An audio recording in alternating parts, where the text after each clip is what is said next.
This is a Japanese horror game called Platform 8, and this is Platform 8 inside of Minecraft. Around 10 months ago, I started working with a goal to create a one-to-one replica of the game inside of Minecraft, meaning that the builds, effect, and the anomalies all will look as close as possible to the actual game.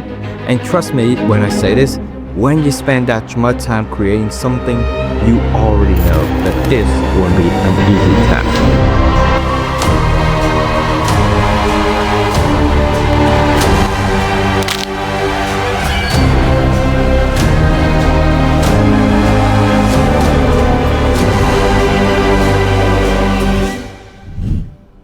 Okay, let's start with the map.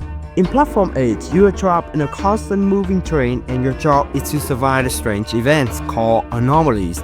Every room has the same layout, but the deeper you go, it gets weirder and weirder.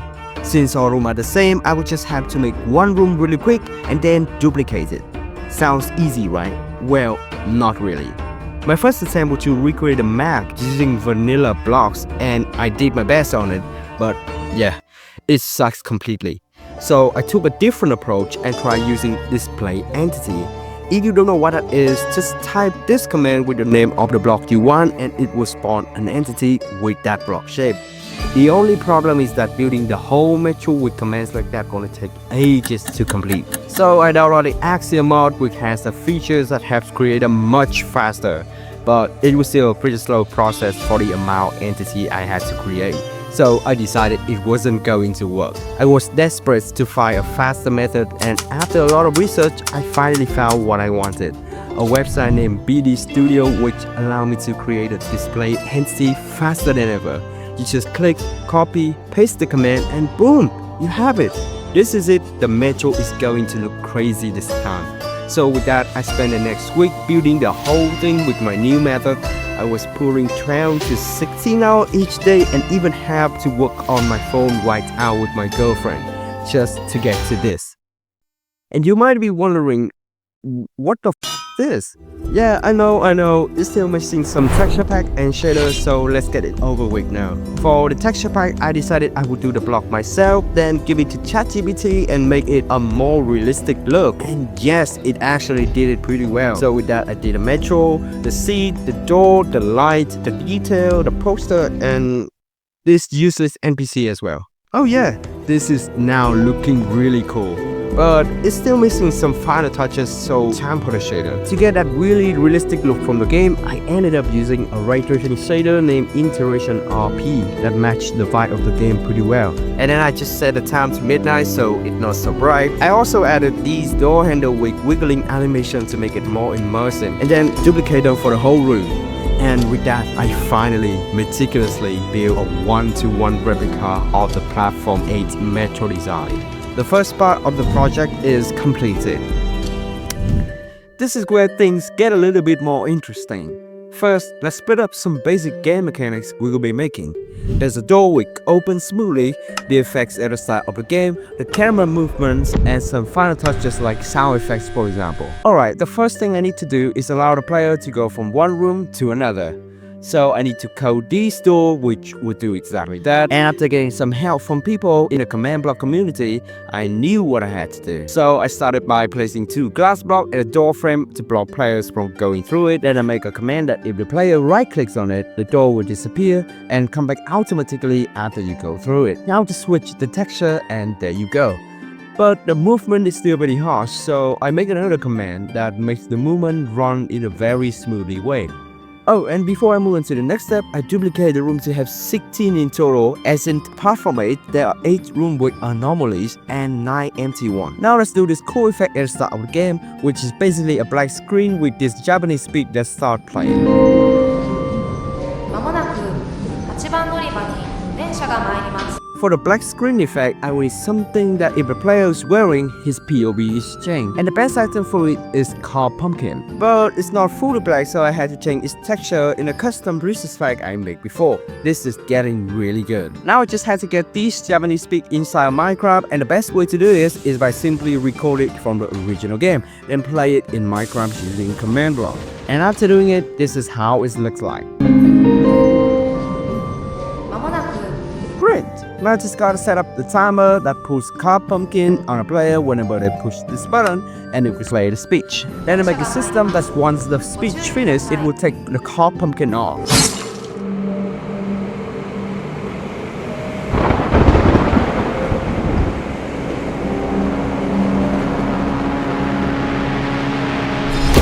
With the start of the game done, it was time to make the camera movement. They're pretty basic, so it wasn't going to take too long. I installed a mod named Camera Overhaul that lets you control the camera in a different way inside of Minecraft to create some new movements, which were exactly what I wanted. So with it, I changed some settings until I was left with this. Now I just have to add some small details that make the gameplay even more immersive. I removed jumping with /attribute command, deleted the entire hopper, set the game mode to adventure mode so player can break blocks, and added sound effects all over the place to spice the game up. And this is what we got so far. With this part done, let's move on to the hardest, longest, final step. In Platform 8, there are 48 anomalies and doing every single one will take ages. So instead of that, I will make all the events in one full gameplay which contains 8 anomalies. But here's the thing, to make them, as you can guess, I need to actually start coding. And I don't know how to code anything other than the basic stuff. So for the next few months, I spent hours like a maniac in front of my PC learning how to do it, watching tutorial, talking to some coding nerds on Discord, and practicing whenever I could. And after doing all of that every single day, I was confident enough to begin making the anomalies. So let's start with do not look. For this one, the man on the seat will stand up and look straight at us. The LED light will tell you not to look, and if you want to pass, just need to do what it says. Otherwise, you will get jump scared and game over. To make this in Minecraft, I took the NPC I already have in the passenger seat and used Photoshop to twist his face and place him in the middle of the room.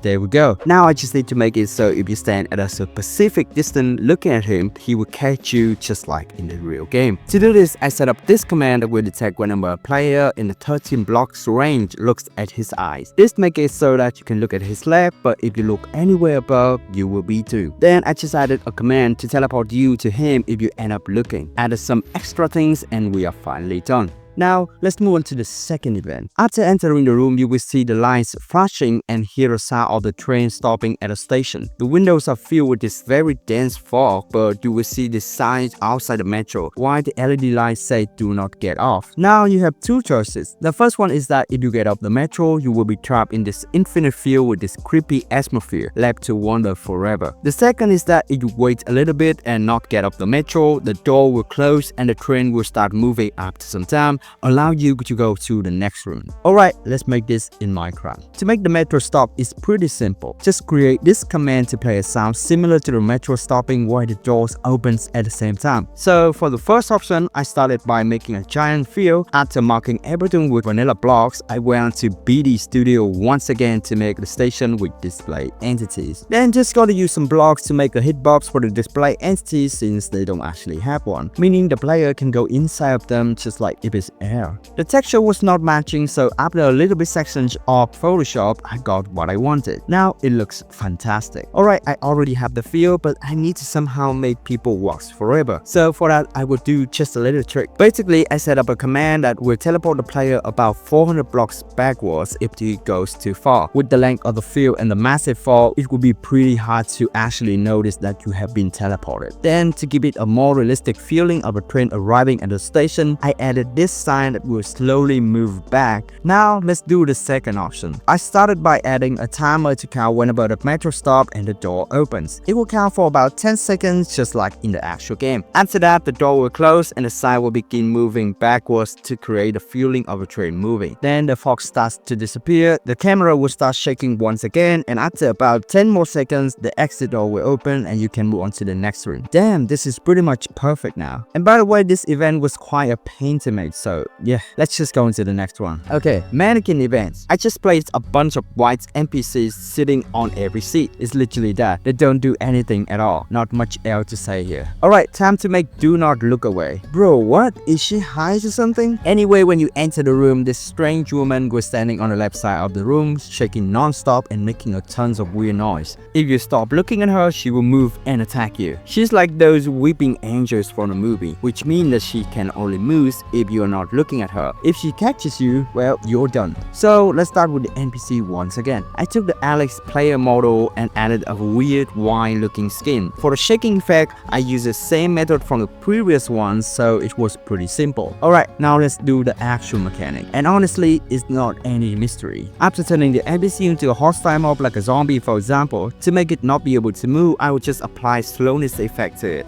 Oh yeah, now this is right. During my break, I saw this other cool event in the game. It's basically some giant hand that comes out of the door and tries to grab you. I wasn't going to make it as first, but it looks nice, so here we are. To do this is actually pretty simple. I would just need a model of a hand and have it animated as well. So I reached out to my friend Tanaka and he made it for me in just a day. Pretty good. Now I just need to turn this into an actual event from the game. For that, I set up a scoreboard timer to open the door and also play the hand animation at a specific time. Then I added this command that will detect if a player is actually in the room before the hands come. And after adding some sound effect, I got this.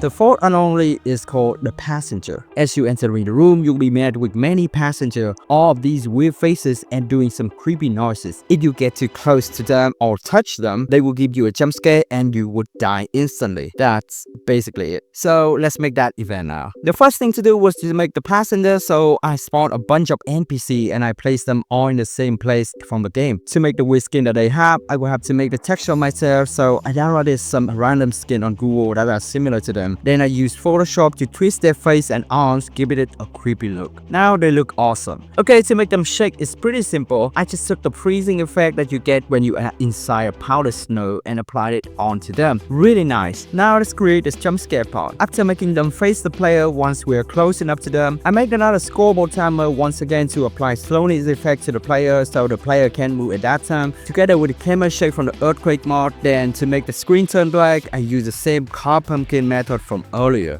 After that, this event is finally completed. There are 3 events left. 2 of them will be quite painful to make, so let's start with the easy one first. In the bloody hand events, as you keep moving, the wall will be covered in these bloody hand and there is literally no harm. It's just meant to make you think that something will happen. To make this in Minecraft, I just need to pick a block and then change its texture. Since it needs to be a block that I haven't been used anywhere else, I'll just use the smoker. Then I went to Photoshop and make a drawing of it. To make it functional, just gotta make them appear as you walk through while also playing the sound to make it like a jump scare. Pretty simple, isn't it? Alright, 2 more events to go and this project is finally done. This one is called Do Not Look Back. After entering the room, you suddenly cannot sprint and then you begin to hear a heavy breathing behind you. The LED light will say do not look back, and if you look back, you will see nothing, but the moment you turn back once again, you will get jump scared and boom. To do this, we need to detect when a player look back. Unfortunately, we cannot possibly do this in Minecraft. So after some searching, the guy showed me that my metro is facing east and the back is facing north. We can try to detect if a player is looking east or north. So after entering the room, if we look at east, we will add 1 point to the scoreboard. If while walking we look back and look at north, we will add another point and it will become 2. If the scoreboard has 2 points, the monster will teleport right behind you. If you turn east again, which means 3 scoreboard points, the monster will jump forward and do the jump scare, turning the screen black. Well, it's done. It is finally time for the last event. I'm already losing my sanity with this project, so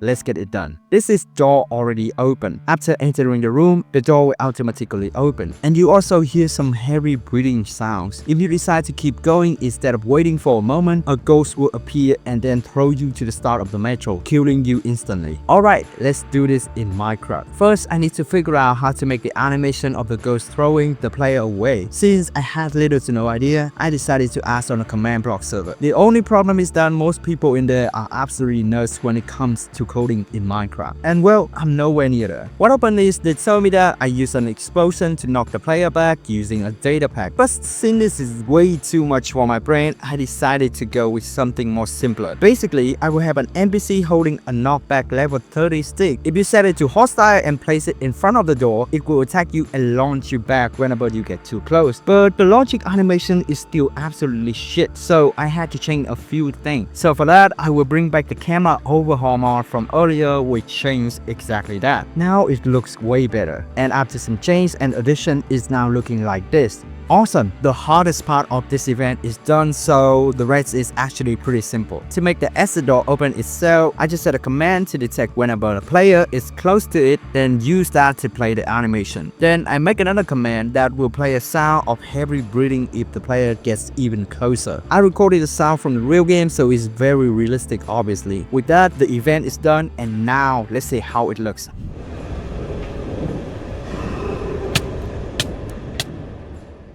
After many months of hard work, this whole project is finally completed. I really came a long way since the start of this all, but I never thought I would have a lot of fun, but at the same time, so much pain making a video game inside Minecraft.